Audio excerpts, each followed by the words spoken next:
작은 나라가 거대한 제국에 맞서 승리를 거둔다는 것은 오늘날에도 흔히 볼 수 있는 이야기입니다. 스타트업이 대기업을 이기거나 약체팀이 강호를 꺾는 모습처럼 말이죠. 하지만 기원전 490년에 일어난 한 전투는 단순한 승부를 넘어 인류 문명의 방향 자체를 바꿔놓았습니다. 바로 그 놀라운 이야기가 지금부터 시작됩니다. 당시 페르시아 제국은 세계 역사상 가장 강력한 군사력을 자랑하는 나라였습니다. 현재의 이란부터 시작해서 터키, 이집트, 인도 일부까지 아우르는 거대한 영토를 다스리고 있었죠. 마치 오늘날 여러 나라를 합친 것보다도 더 큰 규모였습니다. 그런데 이 막강한 제국이 지중해 한 구석에 있는 작은 도시국가 하나 때문에 골치를 앓고 있었습니다. 그 도시국가의 이름이 바로 아테네였죠. 문제의 시작은 소아시아 지역의 그리스 도시들이 페르시아의 지배에서 벗어나려고 시도한 반란이었습니다. 이들 도시가 반란을 일으킬 수 있었던 것은 아테네가 뒤에서 지원을 해줬기 때문이었죠. 물론 페르시아는 이 반란을 성공적으로 진압했습니다. 하지만 다리우스 대왕은 아테네의 개입을 그냥 넘어갈 수 없었습니다. 제국의 위신이 걸린 문제였거든요. 다리우스 대왕은 매일 저녁 식사 때마다 부하에게 특별한 말을 하도록 명령했습니다. 폐하, 아테네인들을 기억하십시오. 이 한마디는 단순한 알림이 아니라 복수에 대한 의지를 다지는 의식이었죠. 마치 오늘날 CEO가 경쟁사를 이기겠다는 다짐을 매일 되새기는 것과 비슷했습니다. 그만큼 아테네에 대한 원한이 깊었다는 뜻이었죠. 페르시아의 복수 계획은 매우 치밀했습니다. 단순히 군대를 보내서 아테네를 공격하는 것이 아니라 정치적 명분까지 준비했죠. 바로 히피아스라는 인물을 이용하는 것이었습니다. 이 사람은 원래 아테네의 독재자였는데 아테네가 민주정치로 바뀌면서 추방당한 상황이었습니다. 히피아스는 페르시아에게 있어서 완벽한 협력자였습니다. 아테네를 정복한 후 그를 다시 통치자로 세우면 페르시아에 충성하면서 조공을 바치는 괴뢰 정권을 만들 수 있었거든요. 오늘날로 치면 해외 자본이 국내 기업을 인수할 때 현지 경영진을 내세우는 것과 비슷한 전략이었습니다. 드디어 페르시아의 대군이 움직이기 시작했습니다. 수백 척의 배에 실린 군대가 에게해를 건너 그리스로 향했죠. 히피아스는 페르시아군을 아테네 근처의 마라톤 평원으로 안내했습니다. 이곳은 넓은 평지라서 페르시아의 기병대와 궁수부대가 활동하기에 최적의 장소였거든요. 이때 페르시아가 동원한 병력의 규모는 상상을 초월했습니다. 역사가들의 기록에 따르면 대략 5만 2천 명 정도의 정예 병력이 마라톤 평원에 상륙했다고 합니다. 이는 당시로서는 엄청난 규모였죠. 한 번의 원정에 이런 대군을 동원할 수 있는 나라는 페르시아뿐이었습니다. 아테네인들이 페르시아 함대의 접근 소식을 듣고 가장 먼저 한 일은 스파르타의 도움을 요청하는 것이었습니다. 페이디피데스라는 전령이 202km가 넘는 거리를 달려서 스파르타까지 갔죠. 하지만 스파르타의 답변은 실망스러웠습니다. 지금 카르네아라는 종교 축제 기간이라서 10일이 지나야 군대를 보낼 수 있다는 것이었습니다. 스파르타인들은 매우 종교적인 민족이어서 신성한 축제를 중단할 수 없었거든요. 아무리 급한 상황이라도 신들을 화나게 할 수는 없다는 것이 그들의 입장이었습니다. 결국 아테네는 혼자서 페르시아와 맞서야 했습니다. 밀티아데스 장군이 이끄는 약 1만 명의 그리스군이 마라톤 평원을 향해 진군했죠. 여기에 플라타이아이라는 작은 도시국가에서 온 1000명 정도의 지원군이 합류했습니다. 그래도 총 병력은 1만 1천 정도였죠. 그런데 현장에 도착해서 본 페르시아군의 규모는 상상을 초월했습니다. 그리스군과 페르시아군 사이의 병력 차이는 거의 5대1에 가까웠죠. 오늘날로 비유하자면 직원 100명인 회사가 직원 500명인 회사와 경쟁하는 것과 같았습니다. 하지만 밀티아데스는 포기하지 않았습니다. 오히려 언덕 위에 유리한 지형을 활용해서 방어 진지를 구축했습니다. 높은 곳에서 내려다보면 적의 움직임을 쉽게 파악할 수 있었거든요. 또한 페르시아의 기병대가 언덕을 오르기는 어려웠습니다. 흥미롭게도 양측 모두 쉽게 공격을 시작하지 않았습니다. 그리스군은 스파르타의 지원군을 기다리고 있었고 페르시아군은 다른 계획을 품고 있었거든요. 페르시아 장군들은 히피아스가 신호를 보내면 아테네 내부의 지지자들이 호응해서 아테네군의 사기를 떨어뜨릴 것이라고 기대하고 있었습니다. 이 대치 상황은 무려 8일 동안이나 계속되었습니다.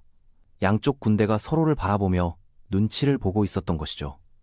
마치 두 권투 선수가 링 위에서 상대방의 빈틈을 찾기 위해 신중하게 움직이는 것과 같았습니다. 시간이 지날수록 긴장감은 더욱 고조되었죠.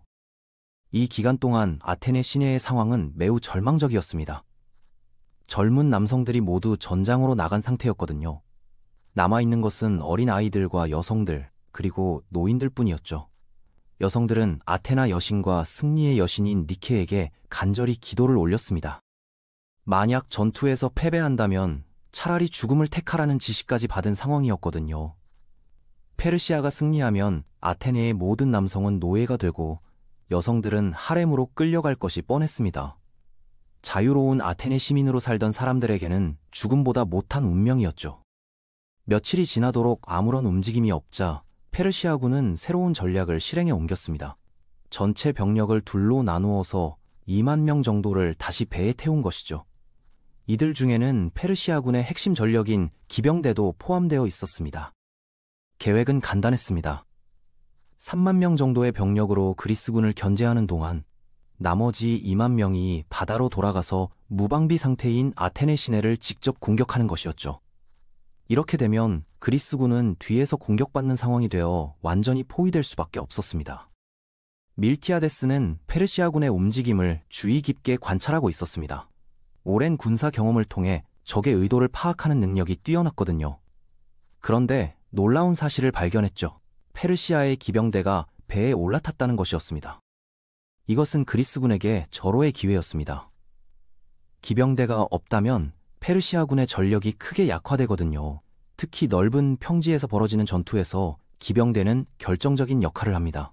보병들의 측면을 공격하거나 퇴로를 차단할 수 있었으니까요.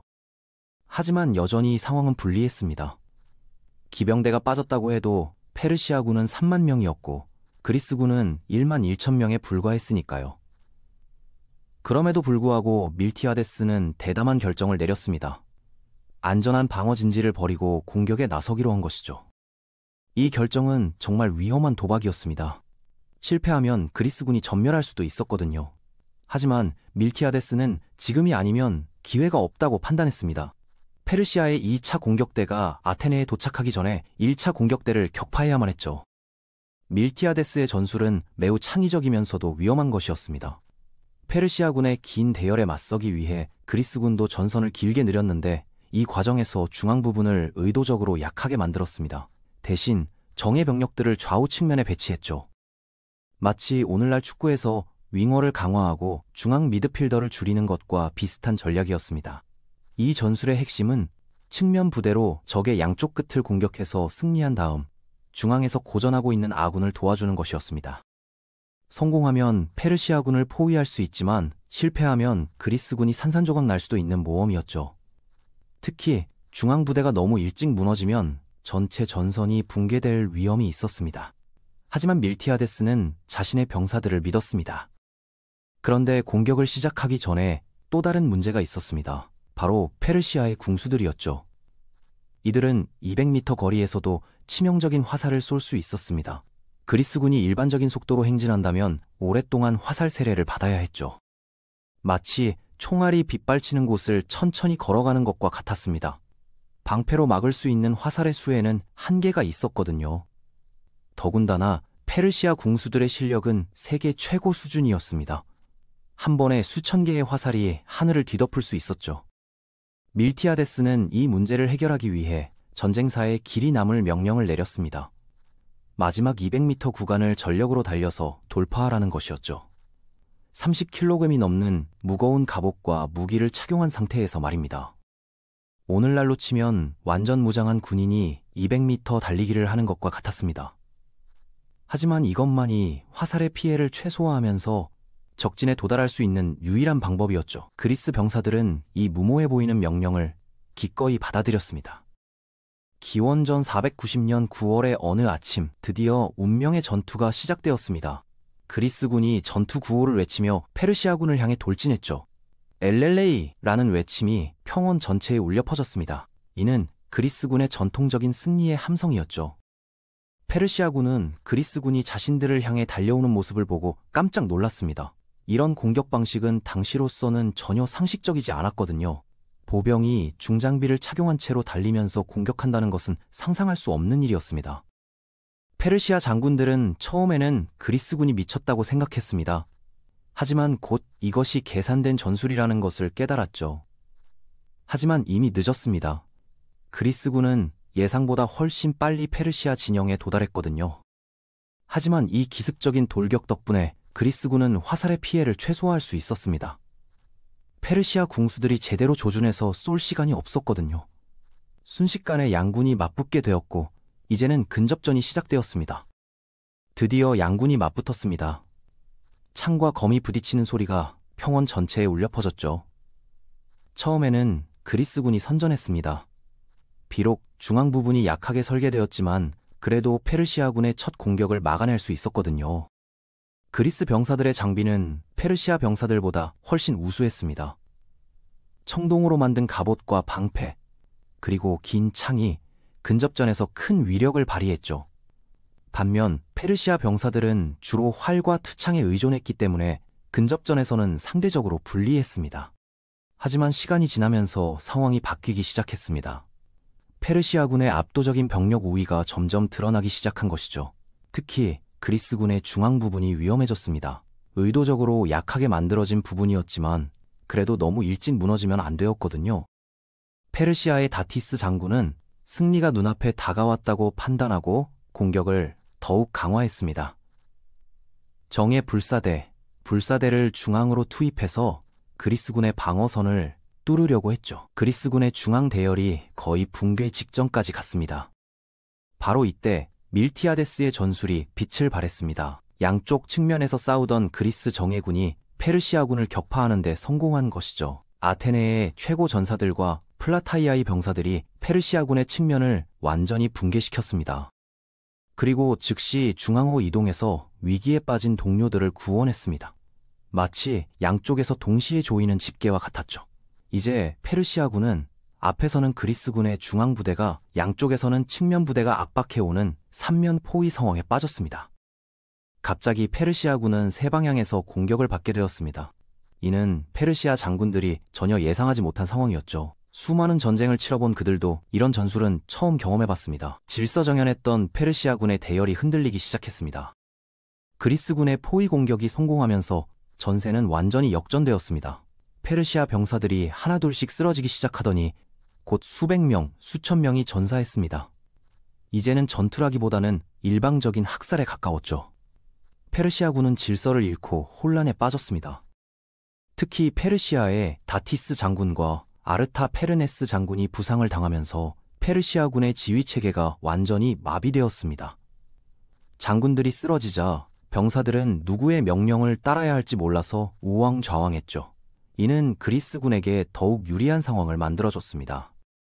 살아남은 페르시아 병사들은 필사적으로 해안가의 배들을 향해 달아났습니다. 하지만 그리스군의 추격은 가혹했죠. 해변에서도 치열한 전투가 벌어졌습니다. 페르시아군은 간신히 배에 올라타서 후퇴할 수 있었지만 엄청난 손실을 입었습니다. 해변에서의 전투도 매우 치열했습니다. 페르시아 병사들이 배에 오르려고 하는데 그리스 병사들이 배를 붙잡고 늘어졌거든요.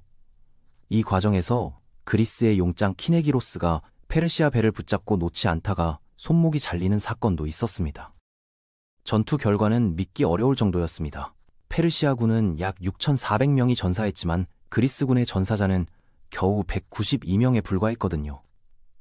이는 33대 1이 넘는 압도적인 승리였습니다. 마치 약팀이 강팀을 상대로 대승을 거둔 것과 같았죠. 그런데 이 놀라운 승리에도 불구하고 밀티아데스는 승리에 취해 있을 시간이 없었습니다. 아테네로 향한 페르시아 함대가 여전히 위협적이었거든요. 만약 이들이 먼저 아테네에 도착해서 항복 신호를 보내지 않으면 여성들이 집단 자살을 할 수도 있었습니다. 시간은 생명과 직결된 문제였죠. 페르시아 함대가 바다로 돌아가서 아테네 항구로 직행한다면 육로로 가는 그리스군보다 먼저 도착할 가능성이 높았습니다. 42km라는 거리가 그리 멀지 않다고 생각할 수 있지만 전투로 지친 병사들에게는 엄청난 거리였죠. 밀티아데스는 즉시 페이디피데스에게 급히 아테네로 가서 승리 소식을 알리라고 명령했습니다. 페이디피데스는 42km가 넘는 거리를 단숨에 달려야 했죠. 이미 스파르타까지 다녀온 상태에서 또다시 장거리 달리기를 해야 하는 상황이었습니다.